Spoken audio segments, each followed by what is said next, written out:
রাধে রাধে বন্ধুরা, সবাই কেমন আছো? আশা করি সবাই ভালো আছো, আমিও খুব ভালো আছি। কালকে কি রান্না হবে সব কাটতে বসেছি। সকালবেলা কি বলো তো, কেটে রাখলে খুব সুবিধা হয়। মানে জাস্ট এরকম করে গ্যাসের লাইটারটা জ্বালাবো আর একদম ফুস করে ম্যাজিকের মতো সব রান্না হয়ে যাবে।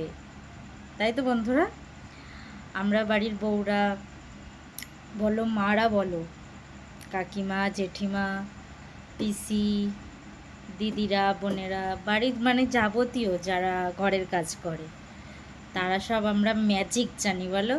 এরম ফু ফু দেওয়ার সব ম্যাজিকের মতো কাজ হয়ে যাবে, তাই তো। এই যে দেখো, এইসব কাটা হয়েছে, কী রান্না হবে দেখতে হবে। সেরম দেখছি সবজি ফবজি সেরম কিচ্ছু নেই, কী হবে না হবে দেখি। এই কলাটা নিয়ে বসেছি, কলাটা আমি খাবো আজকে। আর রাত্রিবেলা রান্না হবে না, দুপুরবেলাও সেরকম কিছু হয়নি। নিজে একার জন্য কি করব বলো তোমরা।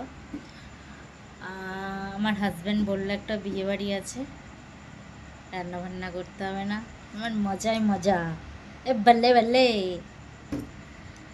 রান্না না করতে হলে আমার সত্যিই খুব ভালো লাগে বন্ধুরা। কারণ কি বলো তো, আমার রান্না করতে একদম ভালো লাগে না। তার থেকেও বড় কাজ, ভাতের ফ্যান গলাতে একদমই ভালো লাগে না। সেই জন্য বললে বললে, সেই সকালবেলা আবার করতে হবে। আবার কালকে কারেন্ট ছিল না বলে তো ঘুম থেকে উঠতেও তো আমার অনেকটা লেট হয়ে গেছে।